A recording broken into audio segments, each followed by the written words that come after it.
I'm Brennan sitting with Gibbons head football coach Stephen Wright with this week's Gibbons Weekly Football Recap.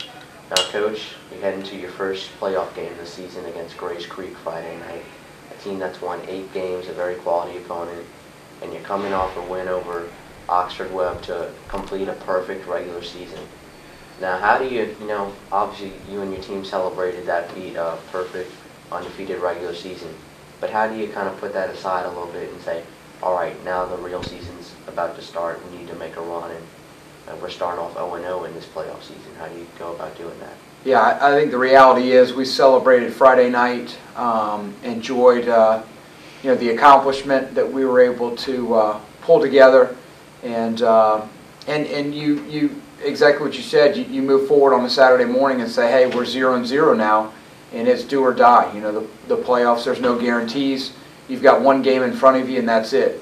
If you win, you march on. If you lose, then you pack up and you start preparing for the next season. Now, your region in the 3AA bracket, I think, is loaded with talent. You guys with a undefeated regular season, Erwin Triton and Wilson Hunt, both teams you faced in the playoffs last year, both teams with undefeated records, and Cleveland coming in at 9-1. Well, what do you think about the strength of the region and the teams that you could possibly face in these first few rounds? Well, there's no doubt it's strong, and I'd argue it's probably the toughest pod in the playoffs this season, regardless of classification. Fortunately, and I told this to the guys on Monday, we don't have to beat every team in the pod. Mm-hmm. We just have to beat the team that's in front of us that week. Mm-hmm. Some of these teams are going to be knocked out by virtue of the bracket itself. Mm-hmm. We're not going to worry about the teams that either we aren't playing or are not going to have to play. We're just going to take care of the team that's in front of us for this week. Now let's talk about your opponent, Grace Creek, for a little bit. They're a run-centric offense led by senior running back Ken McDowell with over 2,000 rushing yards. What have you seen on tape? What have you seen about him and really this Grace Creek offense in general? Well, I think with Ken, you're gonna see a kid that is he's a power runner. He's a downhill runner, a guy that's not going to be brought down by arm tackles. We're going to have to play disciplined football. And we're going to have to tackle the ball well. If we don't, it could be a long night for us.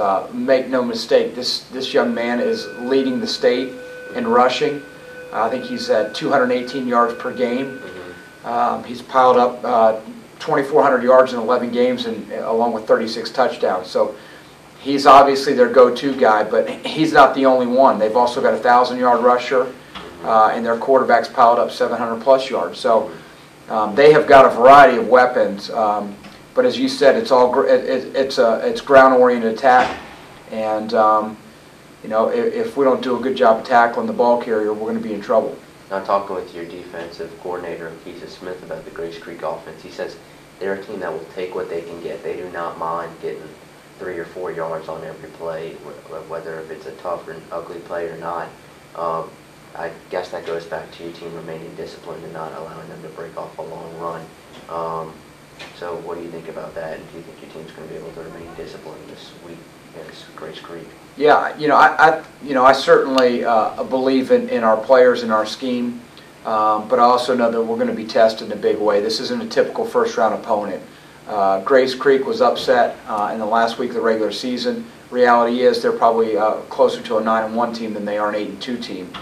And this is a team that brings a tremendous amount of athleticism and a dangerous running attack. And if we're not prepared to play disciplined football, and if we're not prepared to tackle the ball carrier well, like I said, it can be a long night. And I think, on top of that, they've got the ability to own the clock, which will limit our touches on offense. And if we can't get that ball back, it may turn into a bit of a dogfight like we've seen against a quality opponent like an Orange.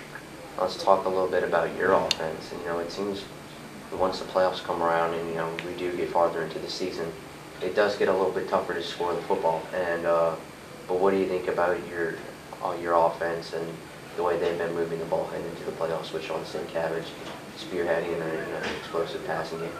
Well, I've been very pleased with the progress we've made all season, and I think we're going to see a little bit more balance this week as we get Ben Grayson back, and see if he can add a little bit of punch to the running game.